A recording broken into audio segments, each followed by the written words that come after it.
Hey guys, Weep here.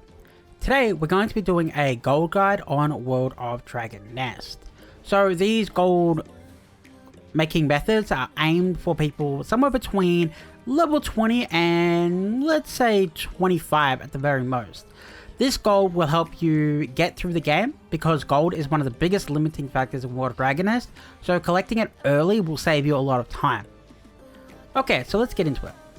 The first thing we're going to be talking about is reputation. So reputation can be accessed up here and in this tab. In here, you'll see a bunch of quests for whatever zone that you're located currently in. As you can see here, I have defeat monsters in Shadow Forest all the way up to 5, and each time it's given me a bunch of rewards. Basically, what you do is you open up your map. When you first get into the game, you're going to be on this map. And you're going to grind all the way to the end of here, which should take you about 30 minutes roughly. And then when you're ready to go to the next zone, that means you're powerful enough to defeat the mobs in this zone relatively easily. So at that point, you're going to get into a party of 4. Keep in mind that you have to be on the same channel. Otherwise, this won't work. Assuming you're on the same channel, you can be anywhere on the same map. This has been tested. I would recommend here or here, as they're both great areas to grind mobs and grind the first 5 quests. This is going to set you back considerable when it comes to actual level, but believe me when I say that this gold will allow you to accelerate further than anyone who tried to jump forward in levels and then hit a wall because they didn't have gold. You'll notice in the reputation tab that you can also gather. Now you can do gathering 1 if you want, however there will be a lot of people gathering, so it may not be worth it. Also, by gathering, it doesn't share with your party members, so you're effectively leeching by gathering, by only getting it for yourself and getting the kill count that everybody else is doing. So I wouldn't recommend doing this while in a party because people may get a little bit annoyed. So I mentioned channel earlier. The channel interface is over here. When you go into a dungeon, when you change zones, basically when you do anything except for grind for mobs, there's a chance it'll change your channel. So make sure you're always in the same channel, otherwise mob kills will not share and it'll slow you down drastically. This method, while it's still good as a solo, it is just simply nowhere near as good and you will get left behind if you don't do it as a party. Okay, so we talked about the reputation and killing quest, but if we go to Colder Rock, if you click here, it'll show you the zone that you're on, the episode. If you click world map, you'll see all of the episodes that you're currently up to. So in Colder Rock is the first 3 episodes. You're going to get through these 3 maps pretty quickly, and you're never really going to come back for any reason, so it's important to do the kill quest now. So as soon as you've done the kill quest in this area, go to Temple Ruins, and then do the kill quest here. I would recommend killing the mobs about here, because the rest of them up here are a little bit strong. Go to Prairie Town, and you can kill mobs wherever you want. Prairie Town is a little bit different though. Let's go there and have a look. So if you're looking to get from map to map, you're going to go hit move, and then you're going to click on something and you can move, or you can click on a monster like this and hit track. And what it'll do is it'll teleport you from map to map. It's a quick way of getting around. So the difference between this map and the previous 2 maps is that these maps have bosses that you need to farm. So if you open up your reputation tab again, you'll notice that it tells you defeat huge bone troll of Prairie Town.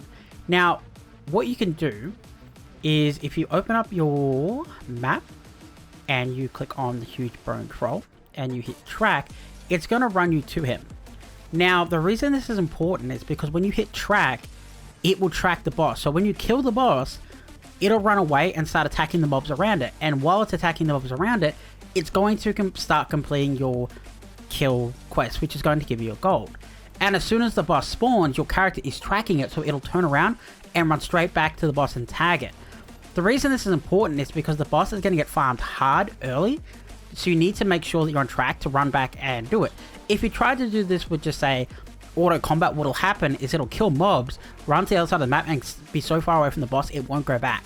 So you've got to make sure that you do the tracking method when doing this. In this area, it's not too bad for mining, so you can do the mining one at the same time if you want, but again, the same issue as before, how there's a lot of people doing it and it may not necessarily be worth it. Please note that you'll also see clear servers quest and complete request quest of Prairie Town. So request quests are, if you go up here and you go to request, you'll see that there's green quests around the map. It's important to always do the green quests. I didn't do them all on this character because I was testing things, but it's important to do all the green quests in every area that you go through because they do follow the quest line with you and they don't really take you out of the way, and they do give good rewards that you want. So here's the boss. You can sit here and basically just track him and keep killing him when he spawns. There's also another method of doing this, which I will quickly show. If you turn off auto track, you can only really do this with a range class, but if you face forward away from a wall and hold in the F key, what it'll do is it'll keep auto firing at mobs and bosses that spawn, and it'll guarantee that you get mobs and bosses, but you don't really need to do this if you're going to do the tracking method. This next method may not be quite apparent to most people. So you'll notice that a lot of people in chat are recruiting for guild members. There is a pretty good reason for this. So if you open up your guild menu as a guild leader and go into guild, you'll notice that you have a lot of menus, but what we're looking at specifically would be the gold missions and the gold quests. So the gold missions are basically solo missions that everybody gets, and you're able to get these neat little bags out of them, which can give you crazy coins. These crazy coins are sold from your interface, from your bag, and sell for a lot, and sometimes you can pull coins that are worth like 50 or 75,000 gold. However, for the guild leader has to accept the guild quest, and these are done as a group. So the guild leader receives the reward, and those are the rewards for the guild, and then that will go into the guild storage. So the guild storage now has these scrolls that you can give out 20 per day initially. And you can give prize, you can click on somebody and it'll send them the prize. Inside these bags are worth a lot of money. So for example, I click on myself, click on the bags, go execute prize, it'll send them to myself. So a guild leader, if they were being greedy, could literally keep all the bags to themselves. So you open up your bag, you go into here, and you'll find your bags located in your mailbox actually. So these bags will hopefully show you what we're looking to obtain. So make sure that your guild leader's handing these out, relatively evenly. So open this up. As you can see, I got a coin and some other items, some more coins. Okay, we got a higher coin there. We didn't do very good there, but we still did get some coins. So for example, let's have a look for the coins in the inventory. And it looks like they went to the mailbox. Anyway, you get those coins and you sell them, and they can sell for quite a lot of money. So right there, it says 45,000 gold, just some green ones. And you can get much higher tier ones that sell for a lot more. So doing the basic guild quests are important, but it's also important for the guild leader to give them out. The guild leader who creates the guild, it's acceptable for them to take some of the chests initially because they need to refund the 500,000 gold they use on the guild.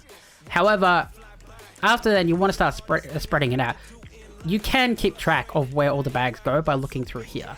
As you can see, I took a lot, and then once I started getting all my funds back for the guild, I started handing it out to other people. Let's talk a little bit about bossing. So in general, there's two main ways of doing this. So if you open up your dungeon interface, and I believe this unlocks at level 20, you can go into the Sea Dragon Defense Walls and farm silver coins. I would recommend doing this as soon as it opens because that's when the most people go in. However, towards the end, there isn't as many people. So you go in and complete this, which is relatively easy. And when you complete this, you're going to get the silver coins. If you open up the shop, go to lifestyle, and then go to the event store, which is the silver coins that you're using. You'll notice in here that you can buy some things. For example, you can buy 50,000 gold a day, which is pretty cool. You can also buy some potions, which equals more crafting. Please note though, these evolution stones, they may not equal gold as per se, but they are extremely valuable. So if you don't absolutely need the gold, I would recommend buying these because as you get further in the game, you need more and more of them. Believe me when I say they are important and you are always searching for more of them. Okay, so the other bossing that I am talking about would be killing field bosses. So we mentioned a little bit about this earlier. However, if you go to a zone, and let's go to world map, and let's click on, say, the catacomb. And let's click on, say, here. You'll notice all the bosses down here. If you click on a boss and go info, it'll tell you the recommended CP, and it'll also tell you the other stuff, like the level, etc. So this recommended 24,000, honestly, I probably wouldn't auto farm this unless I had like 40,000. You want to make sure that you're considerably higher than what it recommends so you can auto farm it without taking too much HP loss. You can also do this in a party if you get, say, 4 people together in your guild and you all go to a boss that's relatively weaker than you and you'll just farm it on auto, then you'll wake up and you'll have a lot of extra items. So if you go through here, you're going to see a bunch of items which are very valuable. If you go to an earlier map though, let's go to a map that would be relevant to lower people. Let's go to the Mana Ridge and let's try the Blizzard Plain at level 22. So if you click on these and go to info, you'll notice that you can get other items. The items that we're looking for specifically though would either be these items here, the evolution stones, these items, or you would be looking for items that look like these. So the enhancement stones. So you can get these off bosses and sell them on the marketplace for a significant amount of gems if you're early enough in the game, or you can just use them and upgrade you. It's totally up to you. But hunting field bosses is definitely the way to go. Just please make sure that you do not farm field bosses that are near your CP, because you will take a lot of damage. And try not to do it solo. If you join channel 1 or the lowest channel, wherever you are, generally there'll be people that are killing it already, which will make your life a lot easier. Okay, let's talk a little bit about dungeons. So if you go into your dungeons, now obviously like any other game, you can sell your loot from your dungeons and make money. However, the Abyss and the special dungeons are a little bit different. So if you go into the Abyss dungeon and go down here, you'll notice that the enchantment stones that we'll talk about earlier from bosses, you can also get them from here every day. Now you can sell these for gold if you really need it, but I wouldn't suggest it because it really will gimp your ability to raise your CP and get further into the game. If you are able to get into the game quickly and level up quickly by following my other methods, you'll be able to get up to Typhoon really quickly, and you'll get orange gear and you'll be able to sell it for a lot of diamonds on the auction house, so that works as well. Now the other thing that we're going to be talking about is the special dungeon. So the special dungeon has an XP and a gold one, so let's go into the gold one. So basically you're going to want to make sure that you do these every single day, and it's a pretty large chunk of XP and large chunk of gold. At the beginning of the game, it'll give you about 2 levels for the XP one, and for the dungeon that we're currently doing now, it'll give us about 90,000 gold plus the gold that we earn in the dungeon. You can't really fail this unless you collect a CP much higher than you, so just come in here, farm, get your gold, and easy. You want to make sure that you run to the middle of the dungeon before doing it though, that way you're able to get more of them. And when you get your gold, combine that with the reputation, the fishing, the farming, and everything else that you're doing, and honestly, by the time you hit about 20ish, you should be sitting on about 2 million total, which will give you enough gold to donate to the guild, which is really important, and enough gold to keep upgrading your items all the way up to Typhoon and higher, so you can get orange gear, sell it, make a lot of diamonds, and do everything else that you need in the game. This covers the base points of gold making in World of Dragon Nest. Every method is important, and while there are methods at a higher level like seals and other things, they're just not relevant at the early game, so I've decided to leave them out in this video. Happy hunting, guys. Peace. Okay, next up is sailing and fishing. So if you go into your life status bar, which I got into by clicking over here, and you click up here, it'll take you to the area where you can farm, spar, and do a bunch of other things. But the things that we're going to focus on right now are both fishing and sailing. So sailing is basically a bit of a mini game where you buy things from this NPC here, and you use the materials to send away your ships on timers. Please note, it is important which bait you use, because as you can see, it'll determine what fish comes back, and you have to have a certain level to buy them, so you can't, for example, just go straight for the high-end fish. Also, clicking on which one is important as well, because special products like yellow pearls, and various other things, which are used in different crafting. So basically send this away all the time, and sometimes you will get really good rewards, and you'll also get things like bottles and nets, which you can sell for gold, so you make back some of the gold that you used when buying the products to send them away. So it's definitely worth doing this all the time, and can bring back some neat gold. Now that combined with fishing, so you're able to buy hooks for red gems. I believe it's 10 red gems for 100 hooks, which is pretty generous, and you could auto fish, or you can do this manually.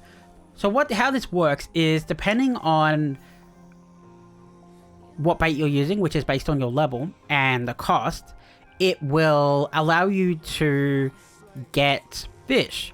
Now, at the start of the game, you're only going to be able to afford something cheap, so you're going to be fishing green fish.